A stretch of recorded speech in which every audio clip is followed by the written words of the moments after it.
was sitting in my office as an associate pastor at a church in Nashville, and I was reading Romans 11. Now, I've been saved since 1985, and at the time, in 2007, that's 22 years, I've read Romans 11 countless times.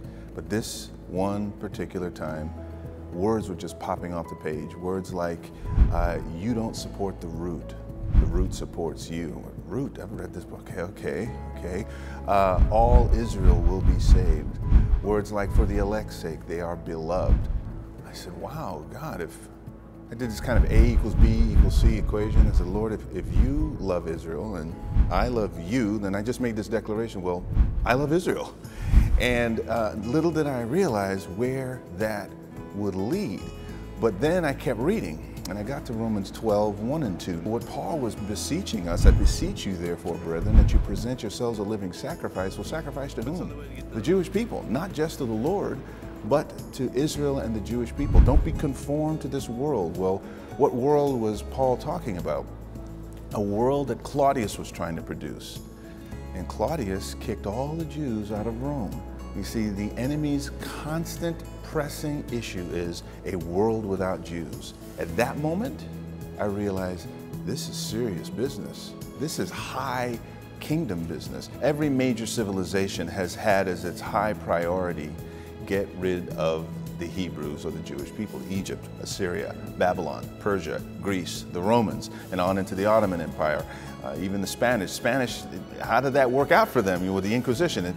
And my question is, how'd that work out for you? I mean, it doesn't. No nation does well turning its back against Israel, which is my deepest concern for our country. The scriptures clearly say that Jesus is the King of Kings.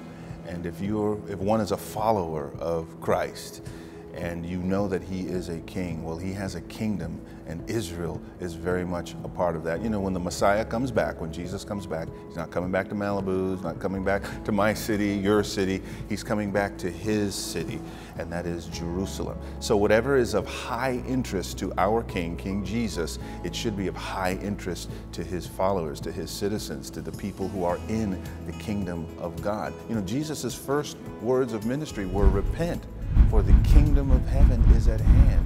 So if you're interested in kingdom-oriented things, you have to be, as a Christian, involved with Israel and the Jewish people. Our heart is to love the people he loved. What I do is I cover 20 states, the central United States. I have a counterpart in the east, one in the west, and I handle the central United States for Christians United for Israel, from Texas all the way up to the Dakotas.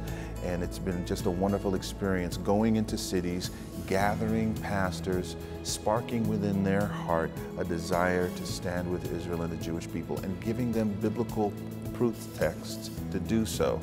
And then they go to their churches, and then we have gatherings in the cities from several different congregations, and we'll have great meetings like Standing with Israel meetings at respective churches, or several churches coming together to do a night to honor Israel, inviting the Jewish community to come in that particular meeting. So it's growing.